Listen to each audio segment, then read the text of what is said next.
Hello everyone, back into our latest vlog update. So I want to talk to you for this vlog about a period in my life that was perhaps one of the scariest episodes of my life, really, when I went through quite a serious cancer scare back in 2013, at the start of 2013.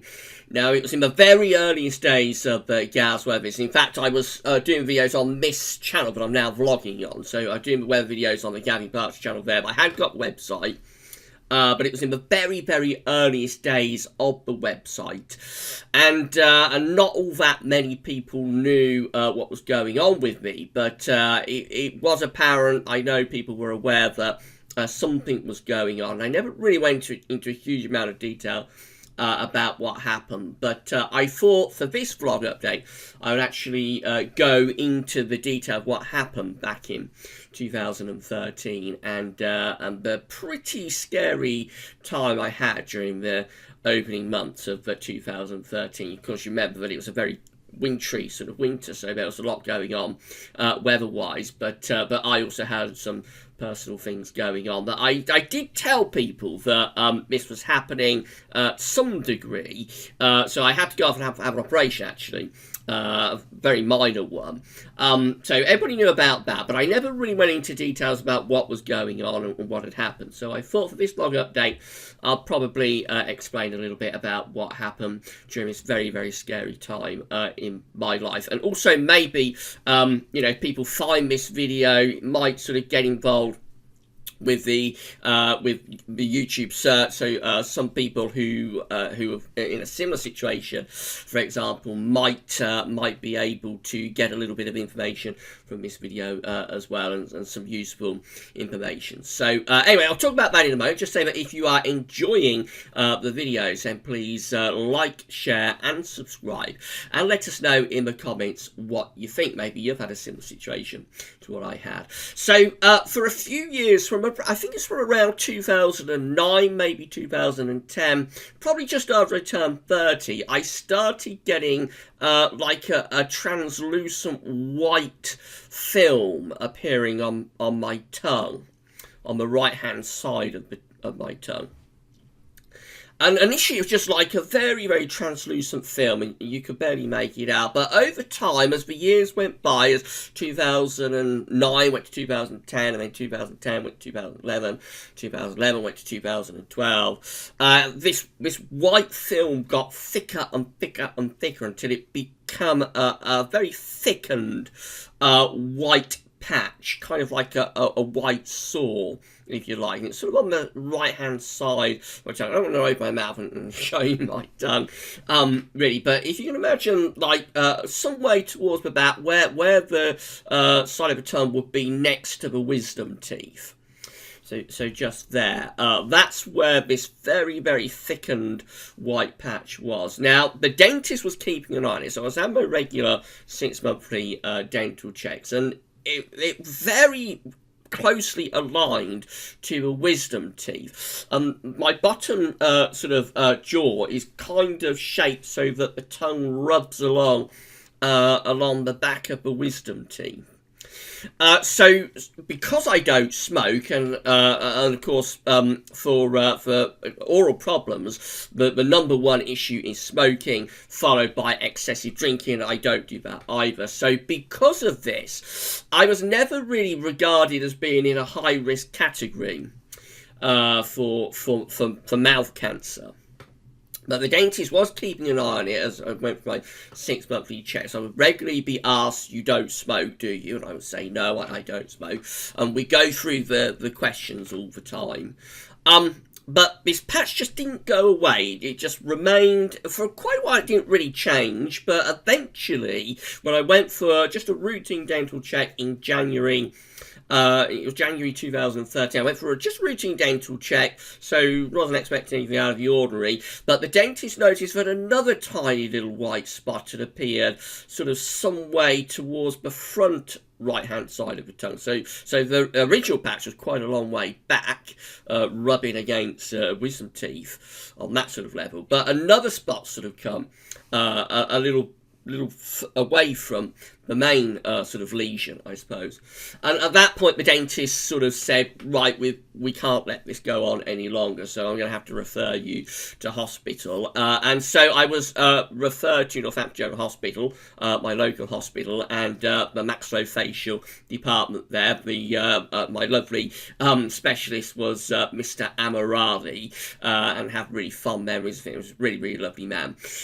So I didn't think it was anything to worry about, although she did say you would hear from them within a couple of weeks. I suppose that should have raised an alarm bell, but it didn't really. I didn't sort of think that there was anything to be overly concerned about. But within a couple of weeks, I'd had a contact from the hospital, and they'd said that I was being fast-tracked into an appointment to go and get this white patch looked at. And so, I still didn't really worry too much about it, to be honest, at that point. But I suppose I should have done, really, because if they fast track you, of course, when they are concerned about things such as oral cancers. So I went along for the appointment. It's kind of the beginning of February 2013. I went along for the appointment. Not expect anything overly dramatic. I thought I'd be in and out, but just look at it, say it's fine, it's just some fungus or something, or something very minor, have some cream or something to rub on it and it'll go away. Maybe think about finding down your wisdom tooth or having the wisdom tooth took out, something like that. Wasn't expecting anything really, really dramatic. But I went for the opening appointment, and I went into the doctor's office, and of course the first thing we did was go through my medical history, so I have got quite a protracted medical history, but nothing sort of mouth oral wise. And took down whether I smoke and all that sort of thing. Said no, don't smoke. And then the next thing he did is he got up and he started examining my neck. Before he even looked in my mouth, actually, he started examining my neck all around here. And at that point, I think that's a point that penny dropped, and I realised that I could be in very, very serious trouble now. So he was looking to see whether I got cancer and whether it had metastasised into the lymph glands in my neck. And at that point, it's that point when he started feeling around my neck. At that point, the penny absolutely dropped. And I thought, oh my God. Then he looked at the lesion on my tongue, and of course he identified a hand grenade lumps in the neck, but only from feel, of course. If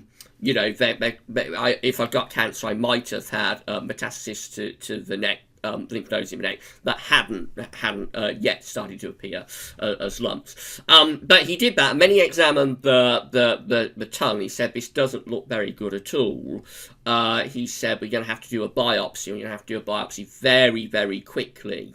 And by very quickly, he was talking about within a matter of days. He wanted to do it there, but they just hadn't quite got enough time and facilities. But certainly he meant we're going to have to do this really, really quick, because this isn't looking good at all. So I had to go away, and of course I was in a state of shock about this seemingly very innocuous issue that I've got in my mouth. I was in a state of shock about the fact that this could well be cancer. This could well be mouth cancer. If it was mouth cancer, it would mean, it could mean a very significant operation to the mouth to remove some of the tongue. That's what I was thinking. I was thinking maybe I'm going to have to have my tongue removed. I was in the early days of Gatsby was doing videos. I thought, how on earth am I going to be able to do videos without a tongue?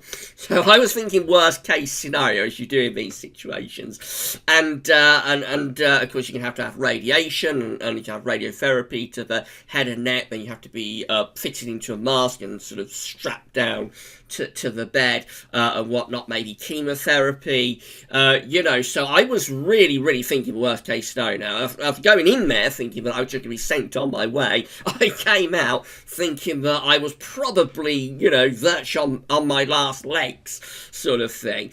And so the week leading up to the biopsy, it took about a week to do the biopsy. The week leading up to the biopsy was just an absolute nightmare. So as I do, I'm a bit of a Googler, so I'm a bit of a Dr. Googler, so I started Googling, and I just got myself more and more worked up about this. So you sort of Googled. Never, if you have a situation like this, never ever Google. Please do not Google if you have a situation like this. Just be advised by the professional team who are looking after you. Maybe go to forums like Macmillan. I found a very nice forum called Cancer Survivors Network. Yes, I was looking up cancer forums even before I had a diagnosis, and they, these forums helped calm me down a little bit, but I really worked myself up into a terrible state. I was in a really bad way in that week leading up to the biopsy. And then, because I had the biopsy, and they said, you'll hear from us in due course. And I said, well, how long will it take if it's cancer? Because I convinced myself that it was cancer, and they said you'll hear from us within a month. But obviously they won't leave somebody a month if it's cancer. So I think they were a little bit more certain than me, actually, that it wasn't cancer. Because they probably, if they really thought it was cancer, I think they would have said you'll hear from us within a couple of weeks. But they said you'll hear from us in a month. But I was still convinced it was cancer.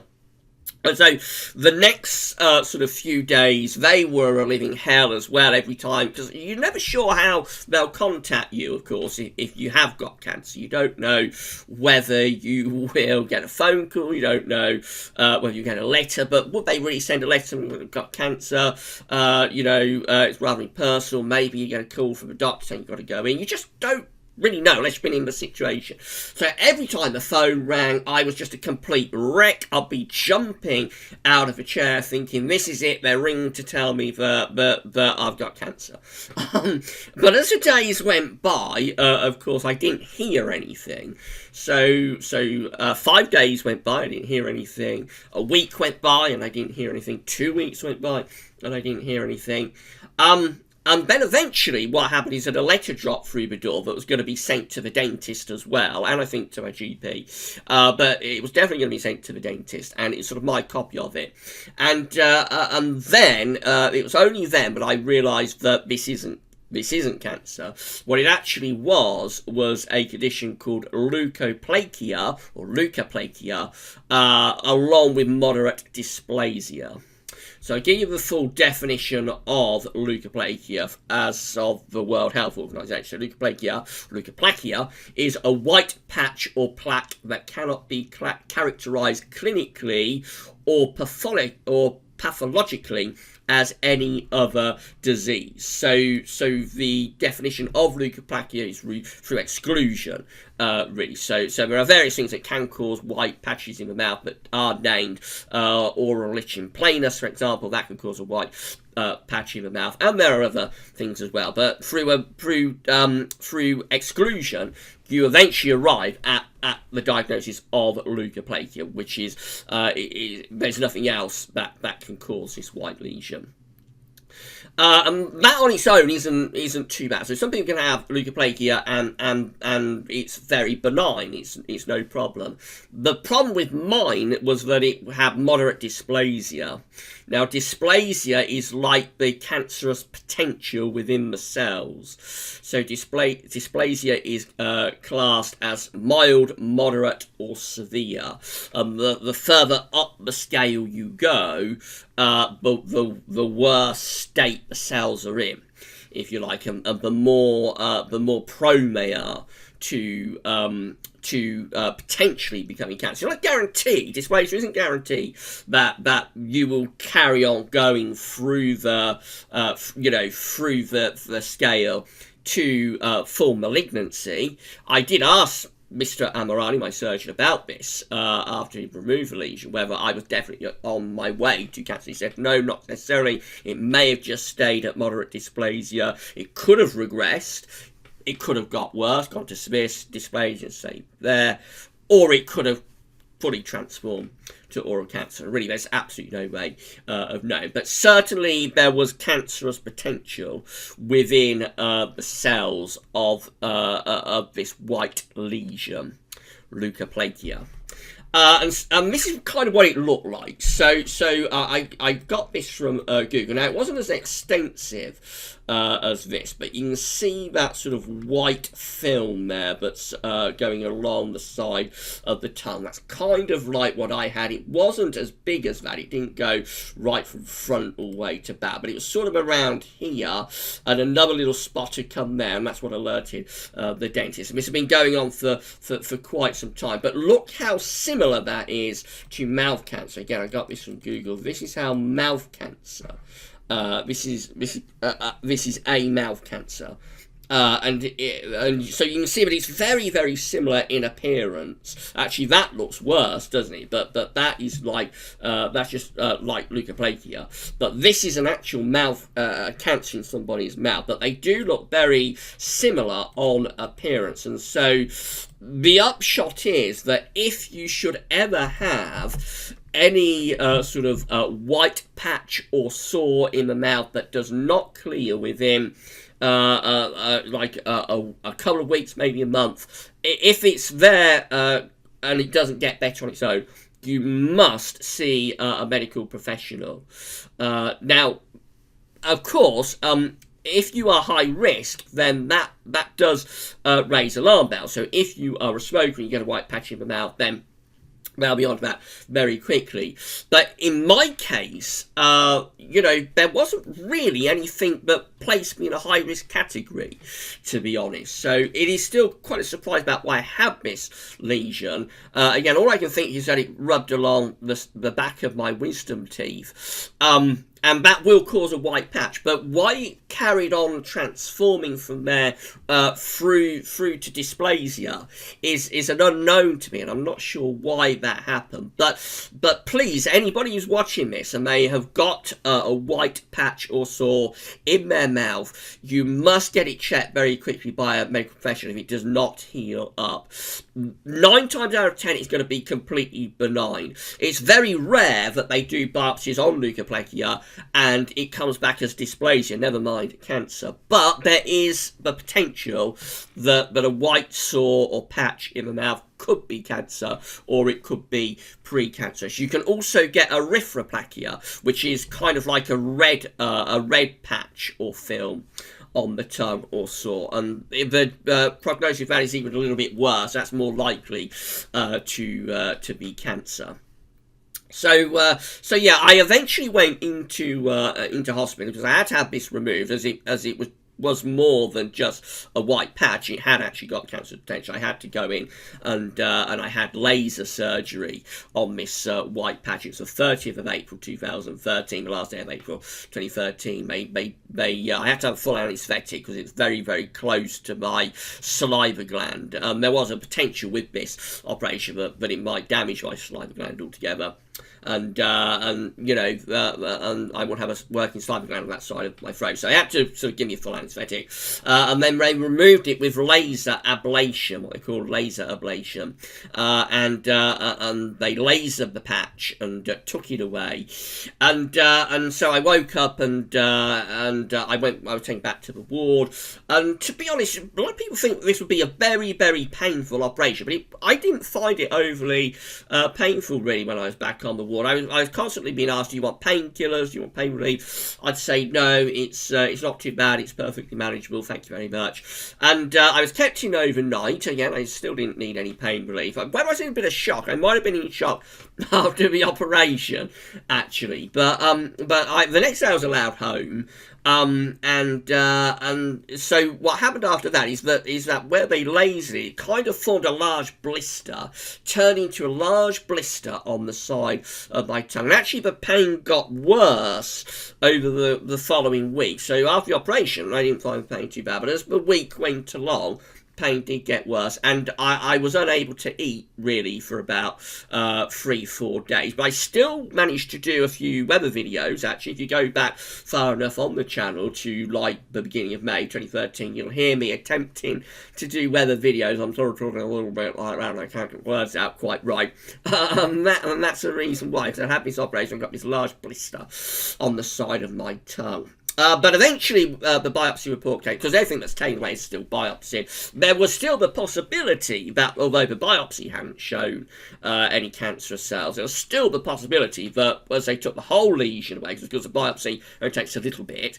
as they took the whole lesion away, there's still the possibility that they would find severe dysplasia, and sometimes severe dysplasia is classified as carcinoma in situ, which is like the very, very early stage of cancer, or they could have found cancerous cells. So we still didn't really know whether I was cancer-free at that point either. But eventually the report did come back, and it turned out that it was still all showing up as moderate dysplasia, and that was absolutely fine. And I went back for the next consultation like a month, I think it was, maybe a couple of months after the operation, and eventually the ulcer on the side of my tongue did heal. So it takes a while. If anybody's had this operation and they're wondering when their mouth's going to heal, it does take quite a while. I think for me it took around 4 weeks for the blister to finally start to go. It's probably around 6 weeks before the blister went fully, and a new tissue came underneath it. So when they do this laser operation, of course, they are stripping away the layers of the skin with the laser, the mucous membrane, and then you've got to wait some time for a new layer to form. So it did take quite a while. If you've had this operation and you're watching this video, it's going to take you a month, maybe 6 weeks before the blister properly goes and you start and it starts looking better. So I was wondering, I was thinking, but this is bad. It's not getting any better. Why isn't my tongue healing? But eventually it did, and I went back for the appointment, and he looked at my mouth. He said that's looking absolutely fine. The white patch had gone. New tissue was forming, and it just all looked really, really good. And since then, I've not had any problems. Really, I was discharged. That was in 2013. I was discharged from the Max Fax department at Northampton General Hospital in 2015. Dentist is still keeping an eye on me, so always keep up your regular dental checks. Of course, we can't at the moment because we've been locked down. And it's not that easy to see a dentist, but always keep up with your regular dental checks. And yeah, I've been all right since. It does get rather sore where they lasered it at times. At times it does get sore. And I think more than anything that's just scarring and whatnot. Occasionally it will actually form a little sore at times on that side of the tongue, but it's not the sore that I had before. It's not like a constant thing that doesn't heal. I just get a little sore, maybe a little split, and then it'll heal up again.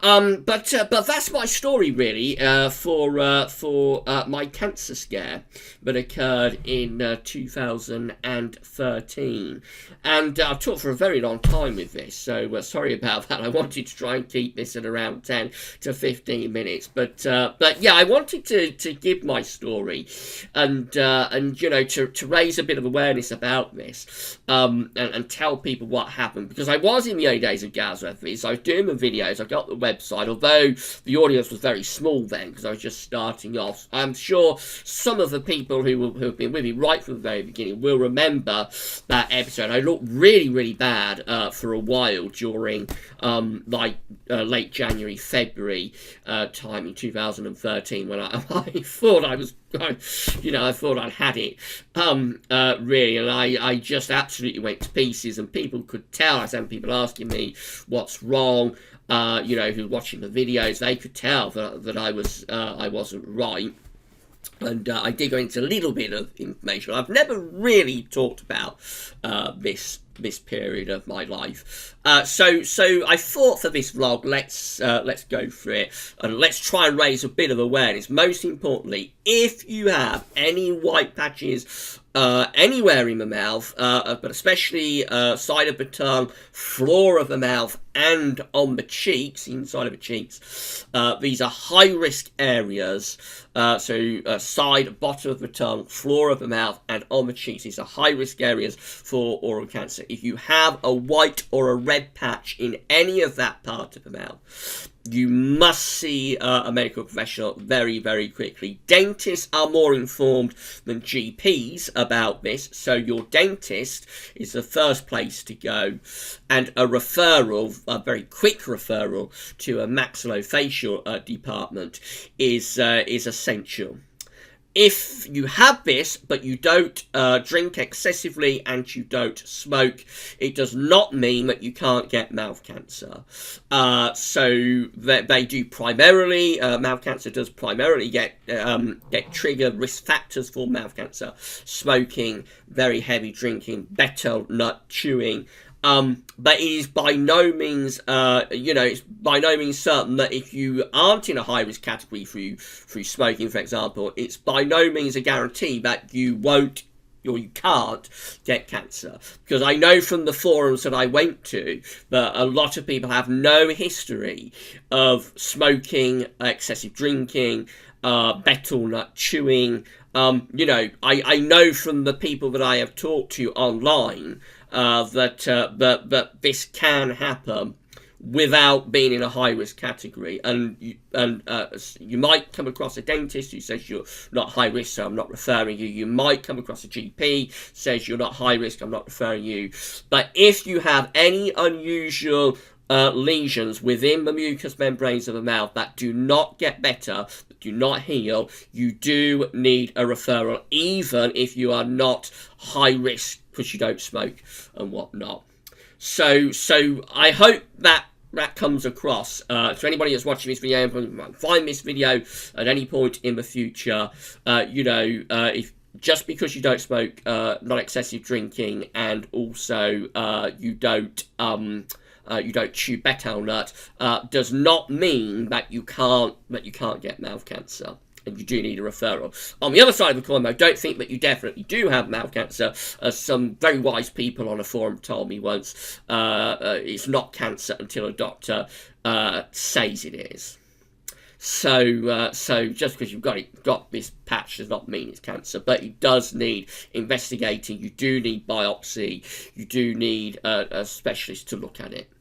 Okay, so it's gone on much longer than I thought, but that's my story. Let me know in the comments what you think. Please like, share, subscribe if you enjoyed the video, and we'll have more vlogs very soon. That's all for now, though, and thanks for watching.